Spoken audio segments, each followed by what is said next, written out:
नमस्कार, बहुत स्वागत है आपका खबर झारखंड में। मैं हूं आपके साथ प्रज्ञा मिश्रा। बुलेटिन की शुरुआत करेंगे बड़ी और अहम खबर के साथ। तो सबसे पहले बात कर लेते हैं झारखंड में भर्ती परीक्षाओं में कथित अनियमितताओं को लेकर छात्रों का आंदोलन जो है वो लगातार जारी है। राज्य सरकार की ओर से मंगलवार रात 44 परीक्षाएं रद्द करने की सूची जारी किए जाने के बावजूद छात्रों ने प्रदर्शन खत्म नहीं किया। आपको बता दें, रांची के जयपाल सिंह मुंडा स्टेडियम में छात्र अभी भी धरने पर हैं और भूख हड़ताल पर डटे हुए हैं। और इसी पर बनी हमारी एक खास रिपोर्ट, चलिए आपको दिखाते हैं।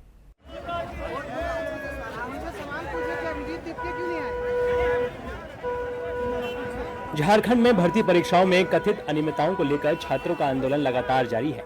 राज्य सरकार की ओर से मंगलवार रात सूची जारी करने के बावजूद रांची के जयपाल सिंह मुंडा स्टेडियम में छात्रों का प्रदर्शन खत्म नहीं हुआ है। छात्र अब भी अपनी प्रमुख मांगों को लेकर आंदोलन पर डटे हैं। छात्र अभी भी अपनी सीबीआई जांच की मांग को लेकर अड़े हुए हैं। छात्रों का प्रदर्शन और भूख हड़ताल दोनों जारी है। उनकी मांग है कि भर्ती परीक्षाओं में हुई कथित अनियमितताओं की जांच सीबीआई से कराई जाए। उनका कहना है कि सरकार ने अभी तक उनकी इस प्रमुख मांग को पूरा नहीं किया है। सर, हमारा प्रोटेस्ट का आज 26वां दिन है और मेरा भूख हड़ताल का आज 16वां दिन हो गया है। हम तो हम लोग इसलिए अड़े हुए हैं कि हमारी जो आधी अधूरी मांग है उसको पूरा किया गया है। अभी भी हमारा सीबीआई जांच मांग को पूरा नहीं किया गया है, जिसमें बड़ी बड़ी सिंडिकेट भी पकड़ाया जा सकता था। वो तो जैसे सीजीएल तो छोटी सी एक एग्जाम था, उसको रद्द करके बच्चा लोग संतुष्ट होकर भागा नहीं है, लेकिन थोड़ा सा भटक गया रास्ते से। और जो हमारे सबसे बड़ी चीज़ थी कि उत्पाद सिपाही 19 बच्चा मर गया, उनको 1 करोड़ दिलाने की भी बात था, वो एग्जाम को रद्द करवाने की बात था, लेकिन उसको भी रद्द अभी तक नहीं करवाया गया है। फील्ड वर्क का उसमें भी धांधलियाँ हुई है, उसको भी रद्द नहीं किया गया था। पीजीटी जो कि 2023 का था, उसमें भी बहुत बड़ी मात्रा में धांधलियाँ हुई, उसको भी रद्द नहीं किया गया। नगर पालिका में भी धांधलियाँ हुई, उसको भी रद्द नहीं किया गया। रीजनल सरकार को पता है, क्योंकि आज हम लोग को भुगत आज हमको प्रोटेस्ट का 26वां दिन है, भुगत का 16वां दिन है। हम लोग का स्टार्टिंग से ही मांग था रिफॉर्म, कैंसिलेशन और सीबीआई जांच। सरकार तो कैंसिलेशन पर बहुत सारे काम की है, लगभग 22 एग्जाम ने कैंसिल किया है, बट अभी तक उस पर कोई ठोस कार्रवाई नहीं था। जैसे अधियाचना वापस नहीं ली गई है, तो हम लोग कैसे मान सकते हैं कि हम लोग की जीत हुई है? क्योंकि जब तक अधियाचना वापस नहीं होती है तब तक जो कैंसिल किया गया है और जो सिलेक्टेड कैंडिडेट है वो लोग तो हाई कोर्ट ऑफिस चला जाएंगे। अब हाई कोर्ट जाएंगे तो आपके फिर से हम लोग को स्टे लेकर फिर से ज्वाइनिंग मिल जाएगी। बट मुझे लगता है कहीं ना कहीं सीबीआई इंक्वायरी बहुत ज़रूरी है। अगर जब तक सीबीआई इंक्वायरी नहीं होगी तब तक जो इसमें करप्टेड लोग बैठे हुए हैं, जो बड़े बड़े लोग इसमें संलिप्त पाए हैं, वो कभी नहीं आएंगे। छात्रों ने यह भी सवाल उठाया कि सरकार की ओर से जांच समिति को लेकर अब तक उन्हें स्पष्ट जानकारी नहीं दी गई है। आंदोलनकारी छात्रों का कहना है कि केवल परीक्षाएं रद्द करने से उनकी मांगें पूरी नहीं होती। वो चाहते हैं कि पूरे मामले की निष्पक्ष जांच हो और जिम्मेदार लोगों की पहचान कर उन पर कार्रवाई की जाए।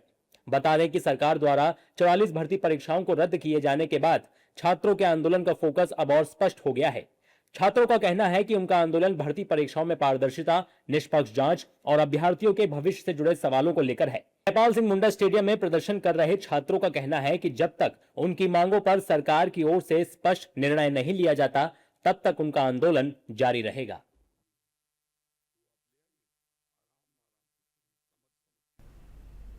अब रुक कर लेते हैं अगली खबर की। जमशेदपुर समेत पूरे कोल्हान में मूसलाधार बारिश से बाढ़ जैसे हालात बन गए हैं। आपको बता दें, स्वर्ण रेखा और खरखाई नदी खतरे के निशान से काफी ऊपर बह रही है। वहीं खरखाई नदी का पानी छोटे ब्रिज तक पहुंच गया है। आपको बता दें, बागबेड़ा, नया टोला, आदित्यपुर और कदमा के शास्त्री इलाके समेत कई इलाकों में करीब 2500 घर बाढ़ की चपेट में बताए जा रहे हैं। हालात को देखते हुए एनडीआरएफ की टीमें लगातार रेस्क्यू अभियान चला रही है। वहीं बाढ़ में फंसे लोगों को सुरक्षित स्थानों पर पहुंचाया जा रहा है। जिला प्रशासन ने राहत सामग्री बांटना शुरू कर दिया है और वहीं प्रभावित लोगों को सामुदायिक भवनों और स्कूलों में शिफ्ट किया जा रहा है। बताया जा रहा है कि ओडिशा के बैंगविल के 3 फाटक और चांडिल के 13 फाटक खोले जाने के बाद जमशेदपुर में ये जलस्तर बढ़ गया था। बहुत घर डूब गया है, इधर उधर छोटा मोटा झोपड़ी, ये वो शास्त्री नगर में, इधर उधर मानवे क्षेत्र में, हमारा पुरलिया रोड का भी, राबिया का पास का, सब अगल बगल गरीब का घर बहुत टूट टाट गया, पानी घुस गया है। रात भर क्या किए? बस्तीवासी रात भर मिल के मदद करे, बचाए सबको, ये वो लंच पानी सब दिए। क्या शुभ नाम हुआ आपका? MD साकिब अंसारी। मसला ये है कि पुरलिया रोड से लेकर के ये आपका जांगोडी वाला जो पुल बना है वो भी डूब गया करीब आधा से ज़्यादा। और परेशानी इस कदर है कि स्कूल वगैरह भी बंद हो गया, बच्चे लोग परेशान हैं। अगल बगल आस पड़ोस पूरा घर में पानी घुस गया। परेशानी का ये आलम है कि सब जगह जो है पानी नज़र आ रहा है। और किसी हम लोग जाकर के मदद कर रहे हैं सभी के साथ। सरकार क्या मदद के लिए आया? सरकार कहाँ कोई नज़र नहीं आ रहे हैं। कोई खाने नज़र पीने का नहीं आता व्यवस्था है। किया गया है? कुछ नहीं कोई ऐसा समझ में नहीं आता। तो पूरा राबिया डूब गया, उधर डूब गया वगैरह। क्या नाम हुआ आपका? सैयद अमीर हमजा। यही मांगते हैं। कैसा है बाढ़ का पानी यहाँ? पानी तो है, कुछ बर्बाद भी हुआ आपका क्या? पानी तो बहुत पानी। ये बाढ़ में कैसे निकले आप? अरे मांगने जो नहीं मांगता है। सामान उन भी डूबा आपका? हाँ हाँ। डूब गया। काहे के लिए नहीं? अब रुक कर लेते हैं अगली खबर की। जमशेदपुर में लगातार हो रही बारिश और विभिन्न बांधों के फाटक खोले जाने के बाद शहर में बाढ़ का संकट और भी गहराता गया है। आपको बता दें, चांडिल डैम के 13 और ओडिशा स्थित बैंगबिल डैम के 2 फाटक खोले जाने से खरकई नदी का जलस्तर तेजी से बढ़ रहा है। शुरुआत में नदी के किनारे और निचले इलाकों में पानी घुसा, लेकिन अब बाढ़ का पानी शहर के प्रमुख हिस्सों तक पहुंच गया है। बिष्टुपुर स्थित होटल अल्कोर और रमादा होटल के सामने मुख्य सड़क पर भी पानी फैल गया है। इससे सड़क पर आवागमन प्रभावित हुआ है। वहीं आपको बता दें, बाढ़ का पानी देखने के लिए मौके पर लोगों की भीड़ भी जुट गई है।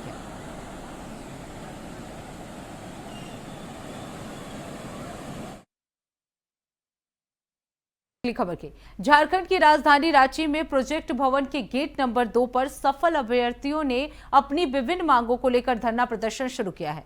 प्रदर्शनकारी अभ्यर्थियों का कहना है कि परीक्षा में सफल होने के बावजूद नियुक्ति और अन्य मांगों पर अब तक उचित कार्यवाही नहीं हो पाई है। बड़ी संख्या में अभ्यर्थी मौके पर जुटे हैं और सरकार के खिलाफ अपनी आवाज बुलंद कर रहे हैं।